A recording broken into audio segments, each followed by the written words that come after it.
하겠습니다. 하나님의 말씀은 구약 성경 학개서입니다. 학개서 2장 1절부터 9절까지인데요. 우리 한 절씩 교독해서 읽겠습니다. 일곱째 달 곧 그 달 21일에 여호와의 말씀이 선지자 학개에게 임하니라. 이르시되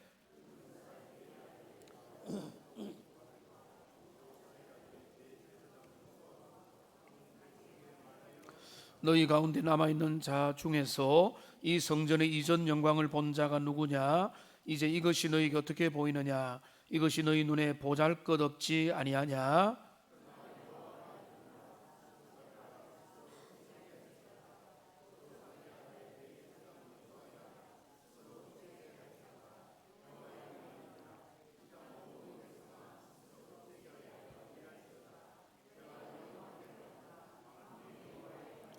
너희가 애굽에서 나올 때에 내가 너희와 언약한 말과 나의 영이 계속하여 너희 가운데 머물러 있나니 너희는 두려워하지 말지어다.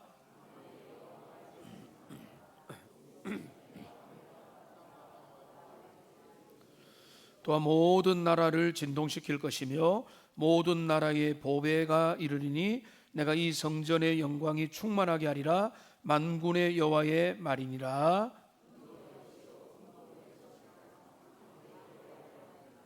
함께합니다. 이 성전의 나중 영광이 이전 영광보다 크리라. 만군의 여호와의 말이니라. 내가 이곳에 평강을 주리라. 만군의 여호와의 말이니라. 아멘. 우리는 때때로 낙심에 빠지게 됩니다. 큰 성공 이후에 갑자기 현실을 자각하며 낙심에 빠지기도 합니다. 지금 내가 하고 있는 일, 우리 가정의 모습, 우리의 공동체의 모습, 우리의 자녀의 모습을 보면서 이전에 화려하고 영광스러웠던 모습과 비교하면서 낙심에 빠지기도 합니다. 사람이 낙심에 빠지는 이유들을 한 4가지로 한번 정리를 해봤는데요. 어떻게 낙심에 빠지게 되는가 하면, 먼저는 화면에 보니까 열심히 정성을 다하여 순종했음에도 불구하고 기대보다 초라한 결과에 직면할 때, 화면을 띄워주세요. 내가 열심히 수고했는데 그 수고한 것보다 훨씬 더 결과가 약할 때, 그 다음 장면입니다. 그럴 때 우리가 낙심을 하게 됩니다.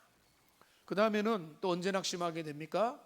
물질이 모자란 것 같고 인원이 모자란 것 같고 현실적으로 모든 인력 자원이나 물적 자원들이 너무 모자라게 될 때, 이거 가지고 뭘 할 수 있을까라고 하는 그런 마음이 들 때 우리의 마음은 낙담에 빠지게 됩니다. 오늘 본문에 처한 상황은 바로 3번째와 같은 상황인데, 과거의 영광과 끊임없이 비교하면서 오늘 내게 주어진 현실 가운데 임하는 하나님의 은혜를 놓쳐버리는, 그러니까 이전 그때와 지금의 초라한 나를, 지금의 평범한 우리의 모습을 대비하면서 사람들은 낙심에 빠져들고, 더 나아가서 고난 중에서 세상 사람들이 조롱하는 말, 너의 하나님이 어디 있느냐 라고 하는 그런 말들을 들으면서 신자는 때때로 낙심을 하게 됩니다.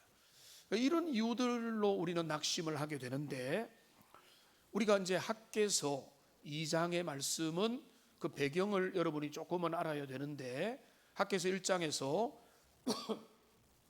하나님은 이스라엘 백성들을 책망했습니다. 너희는 좋은 집에 살면서 왜 주님의 일들을 돌아보지 않느냐라고 하는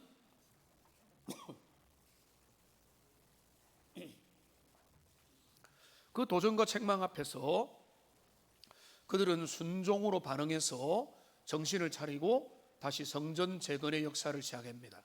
그런데 그 회개하고 순종하여 일을 진행한 그 한 달 후쯤에 그들은 갑자기 현실을 자각하면서 그들은 이전의 솔로몬 성전의 영광의 시대와 지금 스룹바벨을 중심으로 짓는 성전이 너무 비교가 되어서 갑자기 웅크러들고 낙심하는 마음에 빠져들게 되는 것입니다. 그때는 얼마나 위대하고 화려하고 대단했었는데 지금 우리가 있는 이 모습은 얼마나 볼품이 없는가라고 하는 그런 어떤 상대 비교하는 마음들이 생기면서 그 마음이 깊은 낙심의 자리에 빠지게 된 것입니다. 그러니까 지금 이 배경은 나름대로 말씀 앞에 순종해서 가다가 지쳐서 현실 앞에서 갑자기 현타가 와서 낙심을 한다, 이런 모습이라고 보면 되겠습니다. 이런 이스라엘 백성들에게 오늘 하나님이 주시는 메시지가 오늘 본문의 내용입니다. 크게는 먼저는 굳세게 하라라고 말씀하면서 그들에게 더 영광스러운 그리스도 예수 안에서의 참된 미래 비전을 그들에게 알려주심으로 이 낙심을 이겨낼 것을 말씀해 주시는데요. 자, 여러분, 우리는 우리의 개인과 가정과 우리의 공동체 삶에서도 얼마든지 이런 일들이 우리에게 일어날 수 있다는 겁니다. 지난 70년의 세월을 지나면서 여러분 어른들도 그렇고 여러분들에게는 영광스러운 추억들이 있을 것입니다. 감격스러운 순간들이 있을 건데, 근데 지난주에 우리가 또 70주년 기념 예배를 다 함께 모여서 아이들과 외부 손님들과 함께 주님 앞 영광을 올려드렸습니다. 근데 우리는 또 오늘 뭔가 하면은 일상으로 다시 돌아왔습니다. 평범한 일상, 계속돼야 되는 일상, 그리고 이전의 모습과는 다를 수도 있는 오늘날 21세기의 한국 교회 현실 가운데 있는 우리 도훈교회 현장 속에서 우리는 살아가면서 어떤 분들은 끊임없이 과거와 비교하며 낙심하면서 오늘의 지금의 감동, 하나님이 주시는 의미, 사명을 놓쳐버리고 이 소중한 시간을 무의미하게 보내는 그런 일들이 이스라엘에게 일어난 것처럼 우리에게도 일어날 수가 있기 때문에 오늘 우리는 이 말씀을 통해서 우리는 끊임없이 현실 때문에 낙심하고 낭망하고자 하는 그런 인간적이고 연약한 우리의 마음을 꿰뚫어보고 하나님의 말씀의 진단을 통해서 지금 우리에게 주님이 원하는 바가 뭐냐, 진짜 새로운 70년 우리 주님 오실 때까지 반석 위에 교회를 세우고 나의 영혼을 세우고 우리의 삶을 세우기 위해서는 어떤 태도가 필요할 것인가, 이런 부분을 우리가 살펴보기를 원합니다. 여러분, 먼저 우리는 자각해야 됩니다. 우리 인생은 얼마나 자주 과거의 영광과 비교하며 우리는 낙심이라는 함정에 빠져드는가.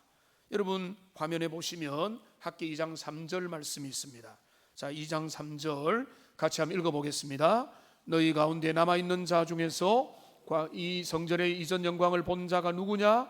이제 이것이 너희에게 어떻게 보이느냐? 이것이 너희 눈에 보잘것없지 아니하냐. 과거의 솔로몬 성전에 대비하여 스룹바벨 성전의 모습을 보니까 너무 보잘것없이 보이더라는 것입니다. 화려하고 위엄 있고 그 성전을 여기 본 자가 누구냐라고 했습니다. 포로 70년을 마치고 왔으니까 많은 사람들은 이미 눈을 감았지만은 그래도 그 성전을 본 자들이 있는 겁니다.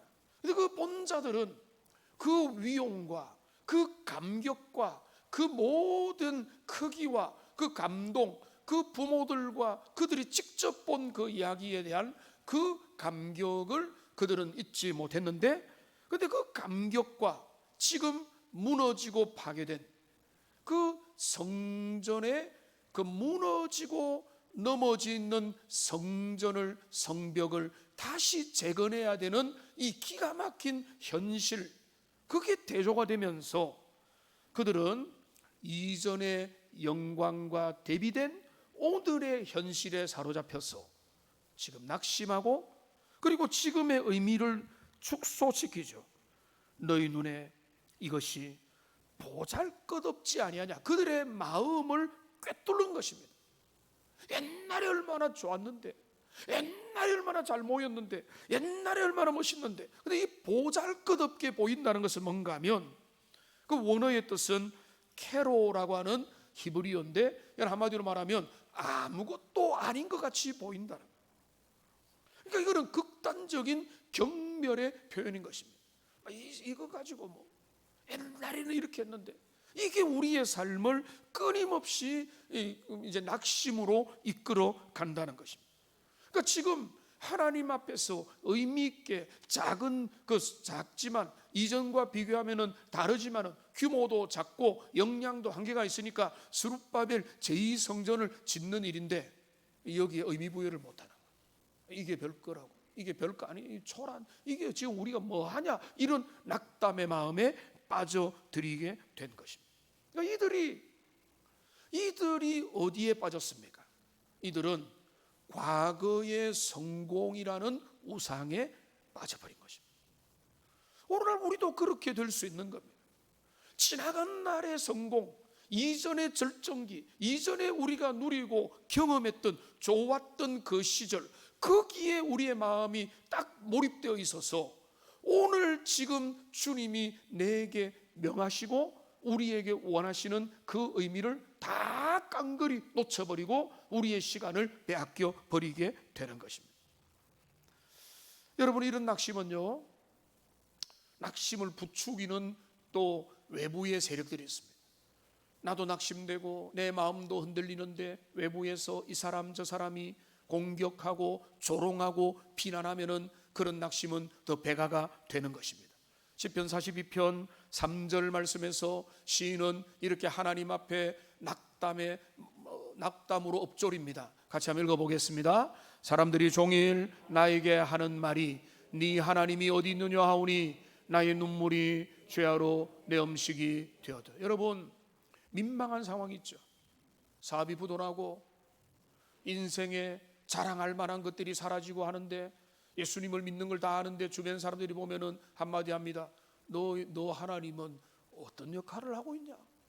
하나님이 밥도 먹여주고 너 삶을 이끌어주는 거 아니냐라고 한마디 하면은 그게 얼마나 마음이 아프겠습니까? 그러니까 지금 세상 사람들의 비난과 조롱, 뭐 지금 솔로몬 성정보다 뭐 절반도 안 되는 크기로 짓고 있는데 너희 하나님은 과연 살아 계시느냐라고 하는 그런 소리를 들으면서 지금 그들은 성전 재건이라는 위대한 일을 순종하며 나갔지만은 어느 순간에 한 달 만에 덜썩 주저앉아가지고 지금 우리 뭐하냐, 예전의 모습에 보면은 우리는 너무 지금 아무것도 아니다라고 하는 영적인 허탈감과 낙심이라는 영적인 공격에 빠져들어 버린 것입니다. 여러분, 이런 우리의 모습들이, 이런 낙심의 문제가 어떻게 우리는 극복할 수 있을까요? 우리의 삶을 시시로 위협하고 공격하는, 나도 모르게 나의 내면과 우리의 외부에서 우리를 움츠러들게 만들고 결국은 지금을 의미 있게 살아가지 못하게 만드는 이 영적인 낙심의 문제를 어떻게 우리는 이겨낼 수 있을까?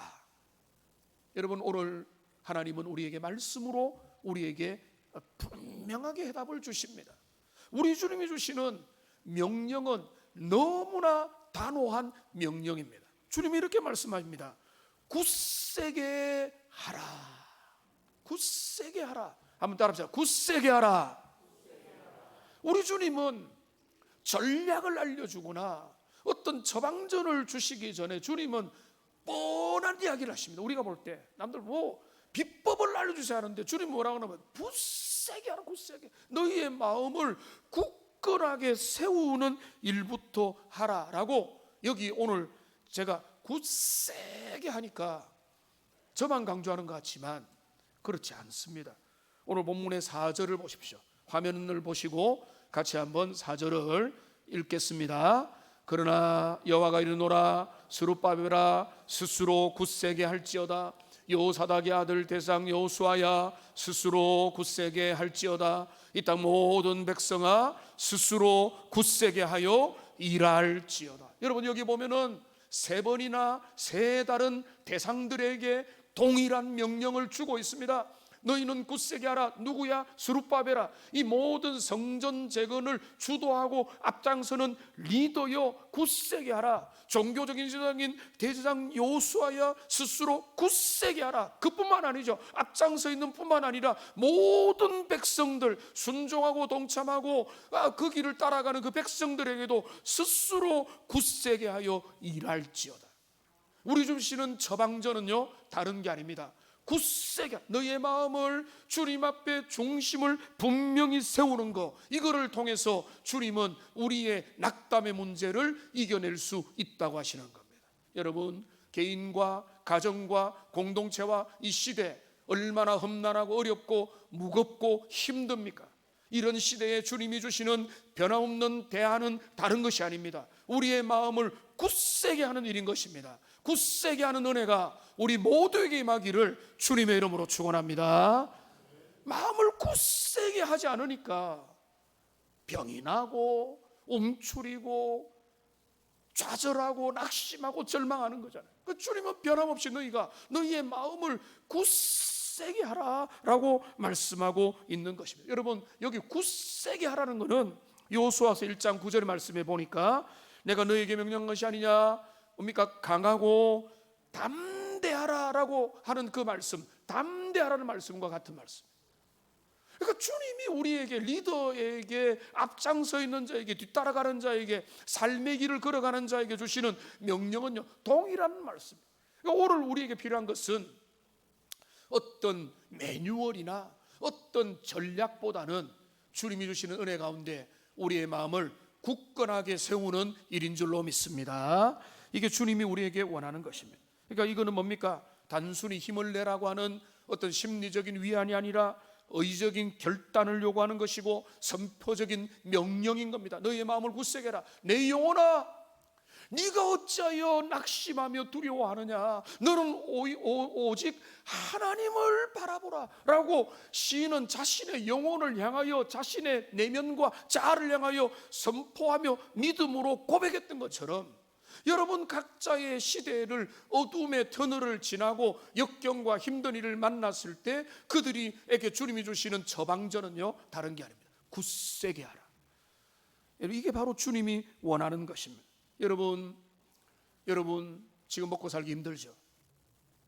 그러면 쉬웠던 시절이 있습니까?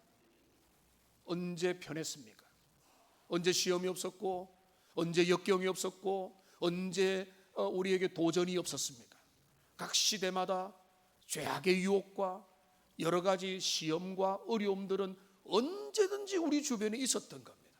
그 시절을 통과하는 힘은 모양은 다르고 패션은 다르지만은 마음을 굳세게 하는 일, 그것을 통해서 모든 믿음의 사람들은 각 시대의 사명과 도전 앞에서 믿음으로 그 길을 걸어가는 것입니다. 자, 그런데요, 우리가 힘을 내야 되는, 우리가 힘을 낼 수 있는, 마음을 굳세게 할 수 있는 근거가 어디에 있느냐? 우리의 근거가 어디에 있느냐? 나의 똥배짱이냐? 나는 원래부터 다른 사람 신경 안 써. 나는 원래 무감각한 사람이야. 나는 강철 멘탈이야. 그러니까 나는 남들 신경 안 쓰니까 나는 내 모습으로 간다. 이겁니까? 그거는 진짜 위험한 거잖아요. 근데 주님이 우리에게 말하는 너희는 굳세게 하라고 하는 그 이유와 동기들이 있는데, 첫 번째 이유는 뭔가 하면 내가 너희와 함께 하노라. 할렐루야. 여러분 여기 4절 뒤에 보십시오. 학개 4장 2장 4절을 보면은 내가 너희와 함께 하노라. 만군의 여호와의 말이라. 그러니까 모든 군대, 모든 하늘과 땅의 군대의 명령권자가 말한다. 내가 너희와 함께 한다. 한번 따라합시다. 내가 너희와 함께 하노라. 이게 뭡니까? 임마누엘이잖아요. 우리 주님이 우리와 동행하신다. 좁은 길을 걸으며 밤낮 기뻐하는 이유는 뭡니까? 우리가 찬양만 하는 게 아니잖아요. 우리의 삶에 역경이 있고 도전이 있고 깜깜한 어둠이 고 길도 모르겠고 사막 같고 광야 같지만은 그 길을 갈 수 있는 힘이 뭐죠? 돈이 많아서? 어디 쌓아놓은 게 있어가지고 체력이 건강해서 그거 오래 못 가요. 그게 아닙니다. 우리 주님의 임마누엘의 약속인 줄로 믿습니다. 부활하신 그리스도께서 제자들 앞에 놓고 내가 너희에게 조직을 넘겨줄게, 내가 너희에게 매뉴얼을 넘겨줄게, 내가 너희에게 교회 경영 비법을 알려줄게 하셨습니까? 아니죠. 뭐라고 하셨습니까? 하늘과 땅의 모든 권세를 내게 주셨으니 내가 너희와 함께하리라, 내가 너희를 떠나지 아니하리라. 여러분, 그러니까 하나님의 사람들의 진짜 견고함과 담대함의 그 근거는 우리 주님이 우리와 함께 하신다. 우리 주님이 우리와 내주 동행하시는 주님의 동행하심에 대한 그 마음이 우리에게 가득할 때 우리에게 뭐가 사라집니까? 낙심과 염려와 두려움과 공포가 사라지는 것입니다. 임마누엘 동행의 확신이 우리에게 회복되기를 주님의 이름으로 축원합니다. 여러분, 교회의 소망은 바로 여기에 있습니다. 오늘 개인의 소망도 바로 여기에 있습니다. 우리가 여호와를 경외하고 주님의 인도하심을 신뢰할 때 우리는 하나님 앞에서 세임을 얻고 견고하게 우리를 만들 수 있다는 것입니다. 여러분, 지난 70년간 여러분, 우리 하나님 어떤 분입니까? 우리 하나님은 에베네셀로 우리와 함께 하신 거죠. 우리가 잘났었습니까? 귀한 분들 많았죠. 어떤 분들은 자신의 정말로 집을 살 돈을 전세로 돌리고 했는지 그 귀한 물질을 드린 이야기도 들었고, 많은 헌신을 했던 이야기도 들었고, 아름다운 믿음의 선배들도 있었고, 지금 장로님, 그 권사님, 그 기둥 같은 거인들 같은 어른들도 있었습니다. 그들은 다 사라졌습니다. 천국에 가셨고 지금 우리 눈에 없습니다. 그러니까 우리가 낙심해야 됩니까? 지금 세 분의 이제 장로님들이 새로 당해오니까 얼마나 마음이 든든하고 기쁜지 모르겠는데, 이분들이 경험이 부족하고 옛날의 어른들에 비해서는 많은 것들을 새롭게 또 배워가야 될 수 있지만, 여러분, 하나님의 역사는 그런 것 경륜으로 되는 게 아니거든요. 지금 내가 믿음으로 순종해서 주님 앞에 나갈 때 하나님께서는 지금 이 시대에 교회와 가정에 하나님의 은혜를 넉넉하게 부어 주실 줄로 믿습니다. 그러니까 우리는 이전에는 그런 장로님 계셨고 그런 권사님 계셨다, 이런 이야기 우리에게는 기쁨이고 자랑이고 영광이지만, 그러나 하나님은요, 그분들 끄집어내어 가지고 오늘 일하기를 원하지 않았어요. 지금 우리 가운데 위대한 능력으로 역사하시는 그분과 동행하며 오늘을 순종하며 살아가는 거기에 우리의 승리가 있고 우리의 낙심이 극복될 수 있는 것입니다.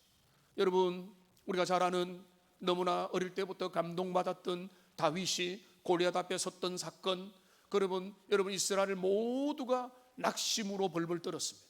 그들은 두려움에 빠졌습니다. 왜 그렇습니까? 블레셋 군대 그 앞에 서 있는 골리앗이 너무나 두려웠기 때문에 그렇습니다. 골리앗의 위협 앞에 이스라엘은 꼼짝도 못했습니다. 그때 소년 다윗이 나섰습니다. 왜요?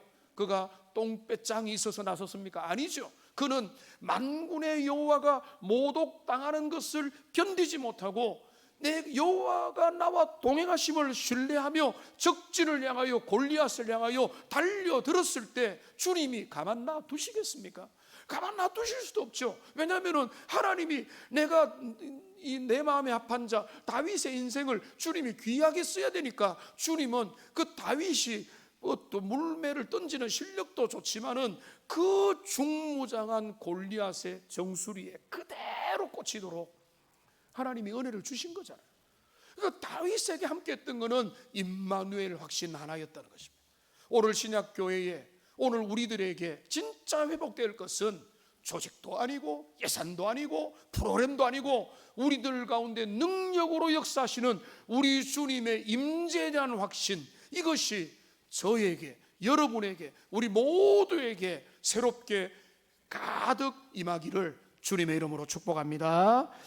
두 번째는 뭔가 하면 첫째는 우리가 주님이 우리와 함께 하신다라고 하는 게 우리의 낙심에서 벗어나는 길이라면, 주님은 우리를 과거에서 우리의 시선을 미래로 옮겨 주십니다. 학계 2장 9절을 화면을 봅시다. 2장 9절인데요, 같이 읽겠습니다. 이 성전의 나중 영광이 이전 영광보다 크리라. 만군의 여호와의 말이니라.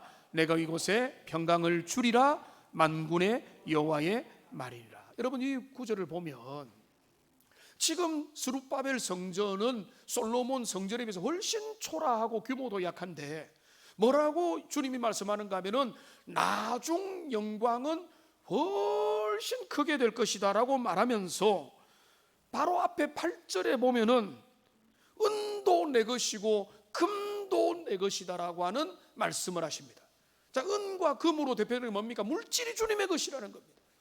물질, 인생이 중요하게 여기는 자원, 물질이든 인적 자원이든 우리의 필요한 모든 어떤 자원들이 우리 주님 안에 다 속해 있다는 것입니다.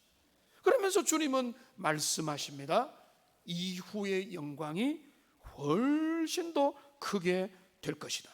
여러분, 우리는 하나님 일을 할 때마다 과거의 영광에 사로잡혀서 지금의 현실을 초라하게 느낍니다. 옛날에는 이런 거 잘했는데, 저런 거 하는데 문제가 없었는데, 사람들이 많았는데, 지금 사람들이 얼마나 되느냐, 우리가 예산이 얼마 되느냐, 우리는 그런 걸 논하는데 익숙합니다.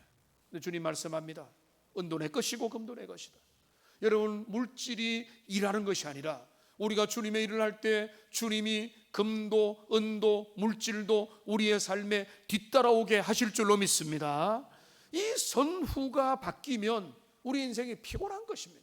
근데 주님은 말씀합니다. 금도 내 것이고 은도 내 것이다. 너희가 지금 비록 소박하게 스룹바벨 제2성전을 짓고 있지만은 장차 나타날 영광은 훨씬 더 클 것이다 라고 말하면서 우리의 시선을 미래로 바라보게 만드는데요, 그런데 여기에서 우리가 하나 다루어야 될 조금 복잡한 구절이 하나 있습니다. 여기 7절을 보시면은 이렇게 되어 있습니다. 모든 나라의 보배가 이룰 것이다 라고 하는 표현이 있습니다. 모든 나라의 보배가 이룬다. 근데 다른 밑에 보면은 이제 1번으로 사모하는 것이 이룬다 이렇게 되어 있습니다. 이거는 정통적으로 큰 문제 없이 두 가지 전혀 다른 해석이 가능합니다.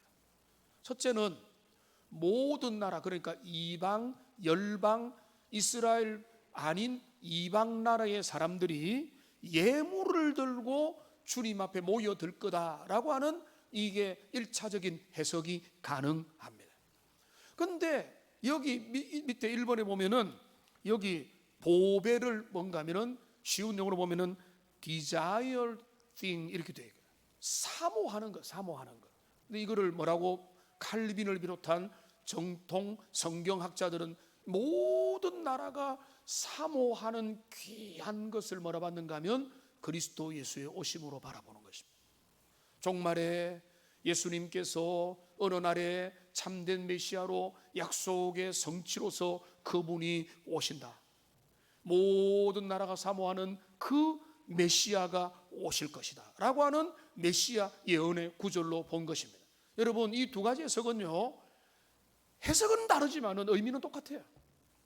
왜냐하면 그리스도가 오시면 그리스도 안에서 어떤 일이 일어납니까? 모든 열방들이 주님 앞에 돌아와서 그분 앞에 엎드려 경배하며 그분을 찬양하게 되는 거니까, 자, 1차적인 해석이 1번이든 2번이든 중요하지 않지만은, 그런데 우리는 정통적인 칼빈을 따라서 이 모든 나라의 보배가 이른다, 모든 나라의 유일한 소망이신 그리스도가 오시면 그리스도 예수 안에서 참된 영광, 솔로몬의 영광은 정말로 하찮은 것이 될 수밖에 없는 정오의 태양 같은 그리스도의 영광이 온 시대를 덮칠 것이고, 그것이 모든 사람의 참된 비전이 될 거다. 그런 내용이 여기에 나와 있는 것입니다. 그러므로 여러분, 여러분, 여기서 우리가 알 수 있는 건 뭔가 하면 교회 참된 비전은 그리스도의 충만한 임재인 줄로 믿습니다. 주님이 나와 동행하시고 내가 주님 안에 있고 교회가 성령 충만하여 교회가 그리스도를 주인으로 모시면 여러분, 그 하나님이 영광 받으시는, 그 주님이 가장 기뻐하는 그런 모습이 될 수 있다는 것입니다. 우리의 70주년을 이제 기념한 이후의 평범한 교회 현실 가운데 우리 어떻게 살아가야 되겠습니까? 답이 나왔습니다. 우리 주님을 높이는 것입니다. 오늘 찬양한 대로 그리스도가 우리의 주인 되심을 인정하고 높이고 하는 것, 이게 개인과 교회가 할 때 은도 내 것이고 금도 내 것이라 하시는 우리 주님이 주시는 은혜 가운데서 우리는 그 시대적인 사명과 역할을 감당할 수 있다는 것입니다. 이런 마음을 가진 자는 두 가지죠. 먼저는 뭡니까? 주님이 우리와 동행하신다. 그 다음에는 뭡니까? 주님이 우리를 그리스도 안에서 참된 비전으로 이끌어 가신다. 이 두 가지를 붙잡은 자는 작은 일에 적극적으로 헌신하는 삶을 주님 앞에 살아가는 것입니다. 더 큰 영광의 비전을, 영원한 시온의 영광을 바라보는 자는 과거의 물적인 영광에 사로잡혀서 한탄하고 주저앉는 것이 아니라 오히려 그들은 지금을 섬기며 마음을 굳세게 하여서 믿음으로 헌신의 길을 걸어가는 것입니다. 여러분, 그게 바로 달란트 비유에 나왔던 지혜로운 청지기의 모습입니다.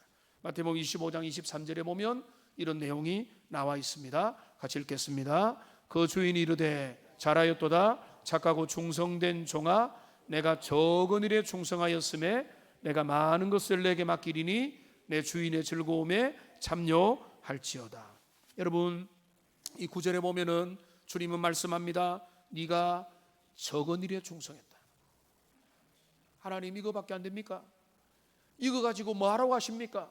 저기 큰 교회들은 뭐 이런 일도 하는데, 여러분, 그것은 우리의 역할이 아니에요. 하나님 우리 이거 주시면 더 큰 일을 하면 되는 거고, 적은 일, 한 달란트 받았다면 한 달란트 가지고 주님 앞에 작은 일에 성실하게 준비하고 달란트를 활용하고 사용할 때 주님은 뭐라고 하십니까? 착하고 충성된 종이라고 말씀하고 계시는 겁니다. 다음 주에 우리는 특별 선교 프로젝트에 작정 헌금을 하려고 합니다. 제 마음에 좀 부담이 있었습니다. 가만히 생각해, 인간적으로 볼 때는 지난 주일에도 추수감사 헌금도 했고, 또 연말이 12월이 되면은 성탄 헌금도 해야 되고, 내년에는 신년 헌금도 해야 되고, 우리 성도님들 헌금 하니까 부담이 되는데, 근데 제가 하나님 앞에서 딱 마음을 정리해서 여러분에게 더 강하게 말씀을 드리려고 합니다. 우리 교회가 이전에 훨씬 가난했던 시절에도 가만히 생각하니까 하나님이 기뻐하는 일들을 많이 했습니다. 우리 교회는 공식적으로 2교회를 개척했잖아요. 비공식적으로 4교회를 개척했다는 그런 말도 있지만 공식적으로 2교회를 개척했습니다. 성주의 개정교회를 하나님 앞에 개척을 했고, 그 다음에 반야월의 반야월 제일교회를 개척을 했습니다. 근데 최근의 일이 아닙니다. 오래전 일입니다. 많은 분들이 그때 구체적인 일을 몰라요. 제 장로님들과 몇백 분에게 물어봤는데 오래된 일이라는 거죠. 그때 그 시절이 어땠을까요? 넉넉하고 아주 여유가 있어서 그 일을 했을까요? 저는 그거 아니라고. 지금보다 훨씬 더 가난했을 겁니다. 힘겨웠을 겁니다. 아마 본당에 한 몇 층 못 올리고 있는 그 중이었을 수도 있는데 하나님이 기뻐하는 일에 앞에서 믿음으로 순종해서 그 일을 한 것입니다. 교회가 3분의 선교사를 파송했습니다. 그리고 우리 인도네시아 람뽕 지역에, 여러분 기억나시죠? 한 5년 이상 전에 우리가 또 람뽕에 하나님 말씀 센터를 세우고자 해가지고 저 판교회 교회와 합력해서 그 말씀 센터를 주님 앞에 아름답게 올려드려서 지금 거기서 아주 활발하게 사역을 했는데, 이 선교사님이 바울의 선교 정책을 좀 따라가는 것 같아요. 그러니까 거기가 잘 되니까 넘기고 북쪽으로 올라가서 팔렘방이라고 하는 아시안 게임 했던 그 지역에서 또 활발하게 지금 사역을 하고 있는데, 하나님 앞에 기도하는 가운데 주님, 거기에 성경 묵상 센터가 만들어지면 좋겠습니다. 그렇게 하는 가운데 교회와 함께 기도 제목을 나누고 우리는 그 일에 동참하기를 원하고, 또 이사가니 목사님 필리핀 세부에서 오셨는데 그 교회는 어떤 분이 이런 질문을 했습니다. 목사님, 그 교회는 그래도 자립이 되잖아요. 사실 그 교회 자립이 됩니다. 그러니까 지금 먹고 살만 합니다.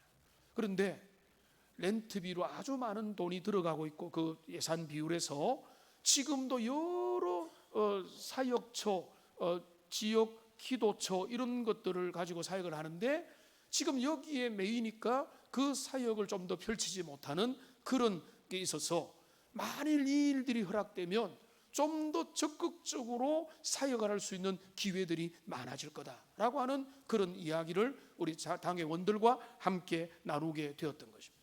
그분과 우리는 공적인 인연이 전혀 없지만 주님이 은혜로 이끌어 주셔서 우리가 올해 두 프로젝트를 하나님 앞에서, 선교의 프로젝트 70주년 마지막 앞에 1, 2, 3, 4를 은혜 가운데 잘 진행했잖아요.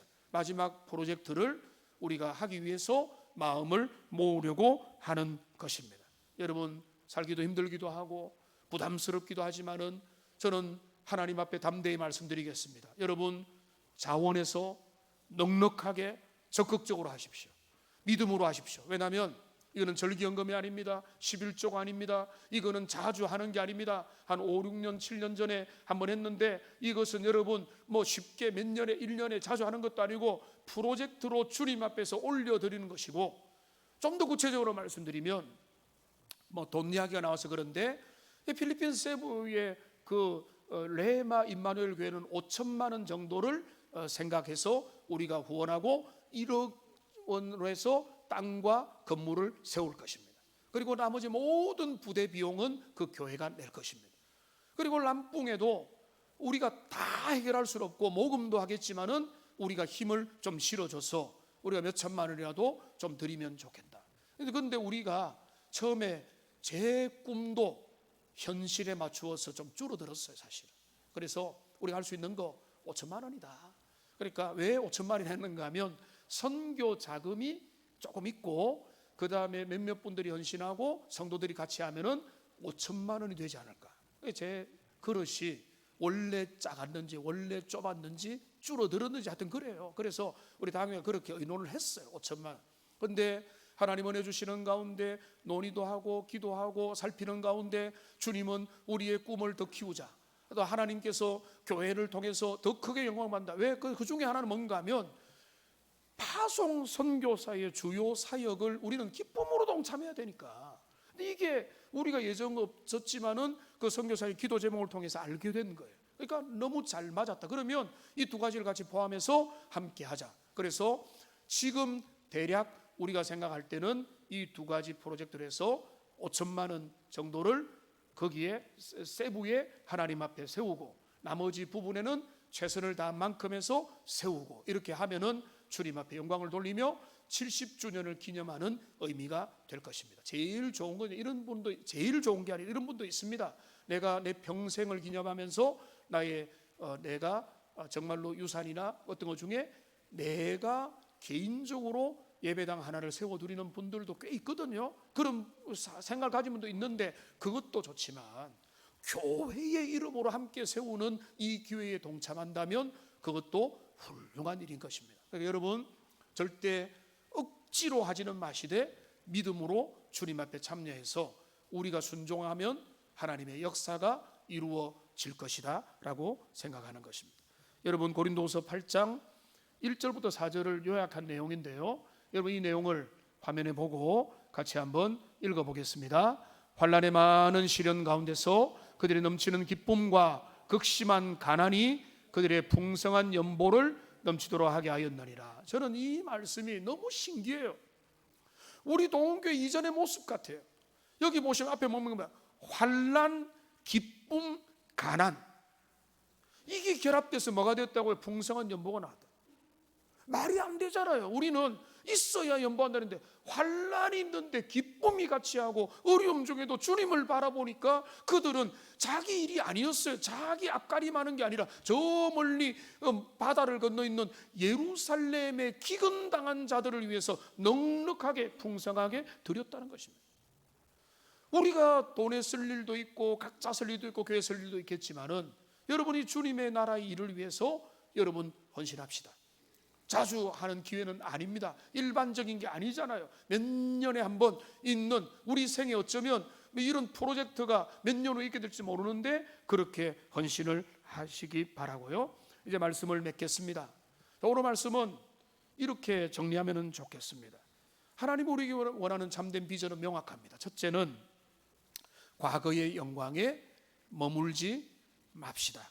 화면에 마지막 거 띄워주세요. 솔로몬 성전, 과거의 영광, 거기에 사로잡힌 순간 오늘을 놓치고 미래를 놓칩니다. 차라리 미래 비전, 주님이 이끌어가시는 시온과 영원한 나라와 하나님이 지금 우리를 통해 일하시는 미래 비전에 우리의 마음을 둬야 되고요. 둘째는 뭔가 하면 그로 인해서 나의 낙심하고 약한 마음이 아니라 지금도 나와 함께 하시는 임마누엘의 하나님을 의지하면서 그 마음을 굳세게 하는 은혜가 있어야 되고, 우리는 낙심을 넘어 다시 이스라엘 백성들이 정신을 차리고 성전 재건에 박차를 가했던 것처럼 우리는 주어지는 일 중에서, 여러분 부모들이 다 그렇게 하잖아요. 아이들 말 안 듣고 힘들어도 내 해야 될 일을 하잖아요. 그게 주님이 우리에게 원하는 게, 내게 주어진 그 역할 꾸준하게 순종과 섬김으로 감당할 때 하나님은 개인과 공동체와 그 시대를 아름답게 만들어 주실 줄로 믿습니다. 그 은혜가 우리 모두의 것이 되기를 주님의 이름으로 축원합니다. 기도하겠습니다. 살아계신